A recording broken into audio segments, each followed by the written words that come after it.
Bonjour! Comment ça, on est déjà au mois de juin? Bon, j'ai rien vu venir et du coup je suis un peu en retard pour la préparation de mon bullet journal du mois de juin. Mais bon, c'est comme ça. J'espère que vous allez bien et que vous commencez doucement à retrouver un semblant de normalité. Le mois dernier, j'avais opté pour des couleurs pétillantes avec des super stickers Good de Tama que j'adore et c'était vraiment un thème, je trouvais super chouette. Bon, malheureusement, j'ai pas trop pu utiliser toutes les pages puisque j'ai pas vraiment de rendez-vous, mais j'étais vraiment contente d'ouvrir mon bullet journal chaque semaine. Pour ce mois-ci, j'ai décidé de partir sur un thème aux couleurs bleues de type marin. Bon, quand même, c'est le début de l'été, il faut bien se mettre dans l'ambiance.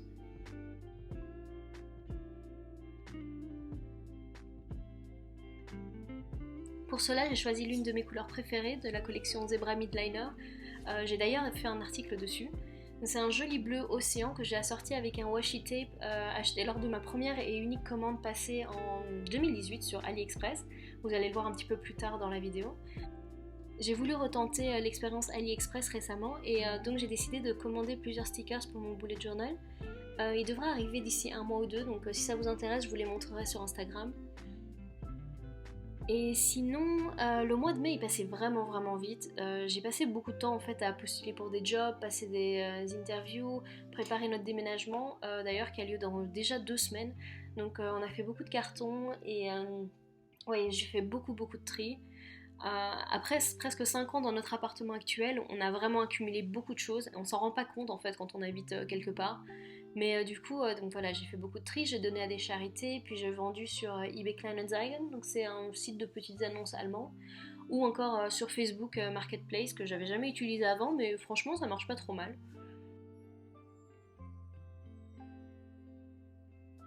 Comme je vous le disais dans une autre vidéo, donc beaucoup de mes amis et de mes collègues quittent Düsseldorf après avoir été licenciés comme moi. Donc j'ai donc décidé de sortir un peu de ma zone de confort et d'essayer de faire de nouvelles rencontres. Je suis de nature assez timide et j'ai beaucoup de hobbies solitaires comme la couture, la peinture ou les jeux vidéo.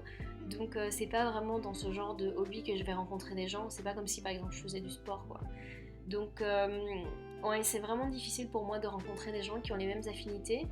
Donc j'ai décidé de prendre mon courage à deux mains et d'écrire un message sur le groupe Facebook des francophones à Düsseldorf. Et il y a plusieurs personnes qui m'ont répondu. Évidemment, il y a toujours les mecs un peu en chien qui viennent te draguer. Mais il y a plusieurs filles qui m'ont écrit. Et donc quelques jours plus tard, on s'est rencontrés avec une des filles pour boire un verre. Donc malheureusement, on n'a pas vraiment accroché puisqu'on avait vraiment des personnalités différentes. Mais j'ai trouvé l'expérience vraiment sympa. C'était un peu stressant de faire ce genre de blind date, mais je suis contente d'avoir essayé. Donc ouais, peut-être que je retenterai l'expérience dans le futur, mais c'était cool. Et sinon, j'ai aussi investi dans un nouvel ordinateur. Donc le mien venait de fêter ses 6 ans et il était vraiment en fin de vie. Donc avec mon nouvel ordi, j'ai pu commencer à faire quelque chose que je voulais faire depuis très longtemps. C'est streamer sur Twitch. Donc voilà, Twitch c'est une plateforme vidéo qui permet de faire des lives et donc il y a beaucoup de gens qui le connaissent pour les jeux vidéo, mais en fait il n'y a pas que ça, donc il y a des gens qui construisent des choses, il y a des gens qui fabriquent des petits objets ou qui papotent, donc voilà, il y a un peu de tout et moi durant le confinement en fait j'ai reçu une vieille commande que j'avais passée de peinture par numéro, donc c'est l'activité numéro un des personnes âgées je dirais.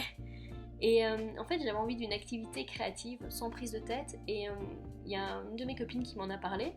Et donc, je me suis dit, bah tiens, pourquoi pas. Et comme j'étais curieuse, j'ai acheté 3 toiles différentes. Donc, j'ai acheté 2 toiles de Monet et une toile de Van Gogh.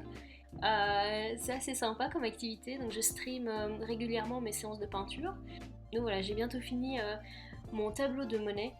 Si ça vous intéresse, je laisserai le lien de ma chaîne Twitch sur la barre d'infos de la vidéo. Donc voilà, c'est vraiment une activité géniale que je recommande vivement. Donc c'est calme, c'est créatif, c'est stimulant, c'est vraiment super sympa de pouvoir voir la peinture qui commence à prendre vie au fur et à mesure du temps qu'on passe dessus. Et franchement, c'est presque méditatif, donc voilà, c'est vraiment une activité que j'adore et que je suis contente de partager sur internet.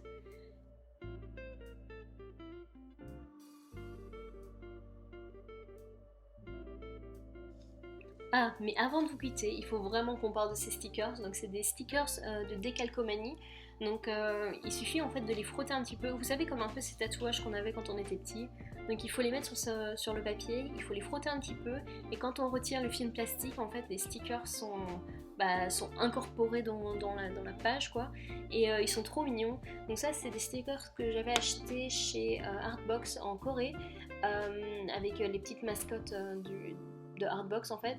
Et je les trouve vraiment adorables. Évidemment, il y avait cette espèce de requin qui danse et tout.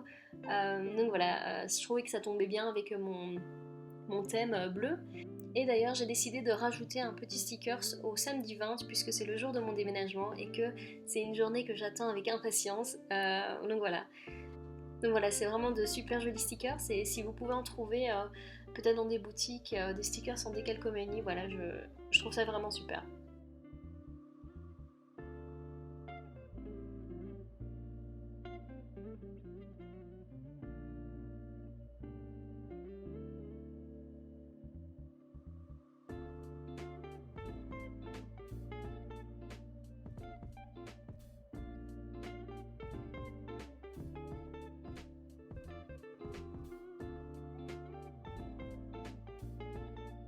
Et voilà, on est déjà à la fin de la vidéo. Donc c'était un mois de mai assez intéressant. Je suis contente d'avoir pu expérimenter un peu la vidéo et c'était vraiment, c'est vraiment sympa d'apprendre de nouvelles compétences. Donc comme quoi, même quand on arrive presque à 30 ans, on continue toujours d'apprendre. Et vous, comment s'est passé votre mois de mai? Est-ce que vous avez découvert de nouvelles passions? Donc voilà, n'hésitez pas à me laisser un commentaire, ça me fait toujours plaisir de vous lire. On se retrouve bientôt pour un nouvel article sur mon blog, une nouvelle vidéo sur YouTube ou pourquoi pas une petite session de peinture en live sur Twitch. À très bientôt et prenez soin de vous. Bye!